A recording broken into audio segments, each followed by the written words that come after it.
ખેડૂત હોય, શાળાના બાળકો હોય કે સામાન્ય નાગરિક હોય, સૌને સવાર પડતા જ હવામાનની ચિંતા સતાવે છે.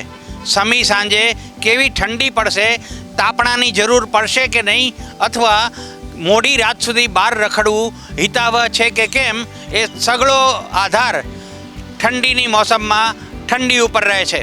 ગુજરાતમાં તાપમાનનો પારો ગગડ્યો જરૂર છે, પણ કઈ હદે કાતિલ ઠંડી પડવા જશે એ વર્તારો આપશે અંબાલાલ પટેલજી. અંબાલાલજી, ગુજરાતમાં ઠંડીની શરૂઆત થઈ ગઈ છે. કેટલી કાતિલ ઠંડી પડવાની સંભાવના છે?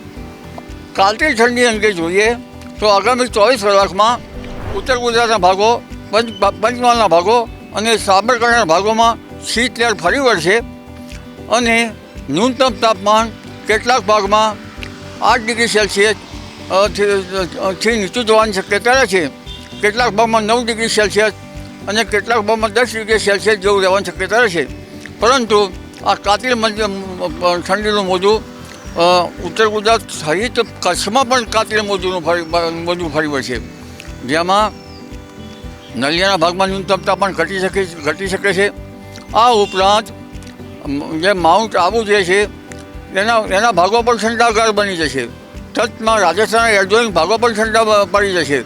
એટલે આ ભાગોના નજીકના ભાગોમાં ગુજરાતમાં પણ કાતિલ ઠંડી આવવાની શક્યતા રહેશે. ઉલ્લેખનીય છે કે ઠંડી સાથે સાથે કચ્છમાં લગભગ આંચકાનો પવન 20 થી 25 કિલોમીટર પ્રતિ કલાકની ઝડપે રહેવાની શક્યતા રહેશે અને અમદાવાદ, ગાંધીનગરમાં પણ પવનની ઝડપ રહેશે. લગભગ 15 કિલોમીટર પ્રતિ કલાક, ક્યાંક 13 કિલોમીટર પ્રતિ કલાકની રહેશે. મધ્ય ગુજરાતમાં પણ પવનની ગતિ રહેશે. એટલે પવનની ગતિ સાથે ઠંડી પડે તો ઠંડા પવનોના કારણે હાડ થીજવતી ઠંડી પડવાની શક્યતા રહેશે. આ ઉપરાંત રાજકોટના ભાગોમાં પણ ઠંડી પડવાની શક્યતા રહેશે. રાજકોટના ભાગોમાં ન્યૂનતમ તાપમાન 15 ડિગ્રી સેલ્સિયસથી નીચું જવાની શક્યતા રહેશે. જૂનાગઢના ભાગોમાં 14 ડિગ્રી સેલ્સિયસથી નીચું જવાની શક્યતા રહેશે. અમરેલીના ભાગોમાં પણ ઠંડી પડશે અને જામનગરના ભાગોમાં પણ ઠંડી પડવાની શક્યતા રહેશે.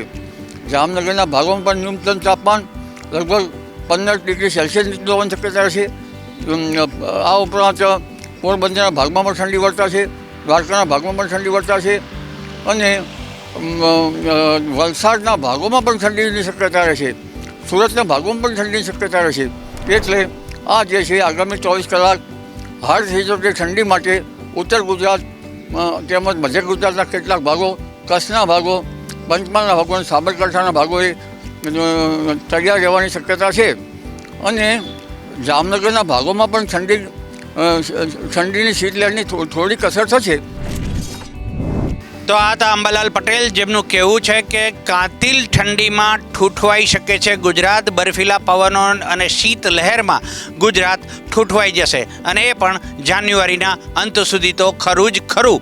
પરંતુ વાતાવરણ બદલાશે તો ક્યાંક માવઠું પણ પડી શકે છે. પણ ખેડૂતો માટે રાહતના અને સારા સમાચાર છે કે આ શિયાળુની સિઝનની જે ઠંડી છે એ એમના પાક માટે ભારે ફાયદારૂપ છે. કેમેરામેન રશ્મિનભાઈ સાથે Mehul Jhala, news for India, Gandhinagar.